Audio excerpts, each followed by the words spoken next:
And we're continuing with the 8th chapter of The Face in the Frost by John Bellairs.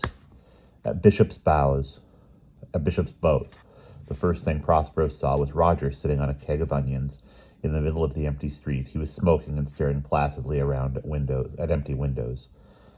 "They're all gone," he said. "They were gone when I got here. I suppose the news got to them and they fled to some castle. How did your bridge go?" "I'll tell you about it later," said Prospero, who was still picking burrs out of his robe. "What are we going to do now?" "Well, I've looked around the town. There are 2 horses left in the stable here. I suggest that we take them and leave some money. It's a long way to the mountains, and you can feel that something is gathering. I felt it all the way up here from the bridge." "But I can't ride a horse," said Prospero. "You know that. I was frightened of ponies when I was a child, and it won't do you any good to give me riding lessons. I'm still scared." "Fine figure of a wizard," said Roger, chuckling. "Ah, me. You'll never guess what I'm going to do. Or try to do. Come on." Roger led the way out of the little town to a thickly planted and weedy garden. The black, murky soil sprouted string beans in pale green clusters. Their pods felt sticky and furry to Prospero as he bent down to look at them. The delicate ferny tops of carrots, big clumpish cabbages, and tomato vines on leaning crutches. Roger passed these by. He was looking for something else. Prospero suddenly knew what was going on. "Oh, good heavens! Great elephantine, cloudy, adamant heavens full of thunderstones! Roger, you can't be serious, are you?" Roger was looking around and drumming his forefinger against his teeth. "If I were serious, I would never have become a wizard." Excuse me.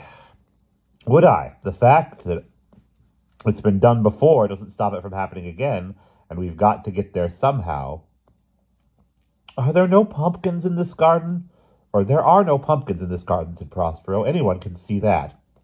He reached up a vine and broke off a tomato. The slippery red flesh was already getting loose and wrinkly. "Here, work on this." "Thanks," said Roger sourly. "We'll see, and wouldn't you be surprised?" "I would," said Prospero, "and I'm watching. What kind of spell are you going to use?" "Something appropriately silly," said Roger. "Hum-de-tum, oh tum-de-tum. Ah bletheth after lamb, luff after calf, coo." Ah! He put the tomato down in the middle of the patch of spear-bladed weeds. Touching it with his wand, he recited calmly, "Higglety-pigglety, Saint Anastius, rifled through volumes in unseeming haste, trying to find out if hagiographically John of Jerusalem liked almond paste." At first, the tomato just wobbled foolishly on its platform of weeds. Then it swelled and spun into a reddish cloud of gaseous bromine, deadly if inhaled, which gradually took the shape of a carriage. Unfortunately, it was the kind of carriage you would expect from an overripe tomato. A large sagging purse of red leather on prickly green wheels. As Prospero and Roger watched disgustedly, the wet jowly bag collapsed, oozing ketchup from many slurping cracks. "Care for a bean?" said Prospero. Just be quiet. Look, there's more to this garden. Come on."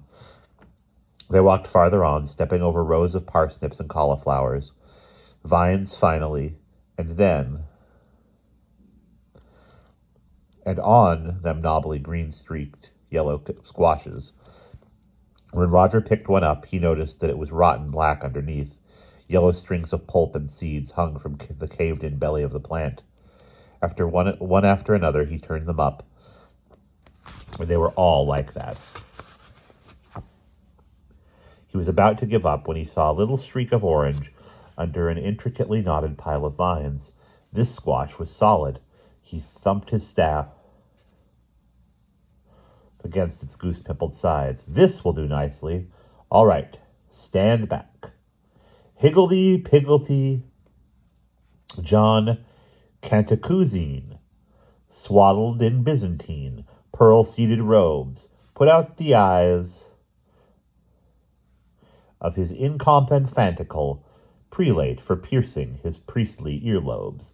The squash flew into a saffron powder rage. and when the dust settled, there was a square black Amish-style box carriage. It smelled faintly of kerosene, the leather strap springs were cracked, and it looked serviceable.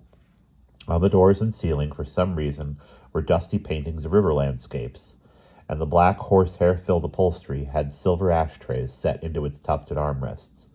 2 bull's-eyes oil lamps burned on the front. "There," said Roger. "Let's get those horses." And we'll pause there.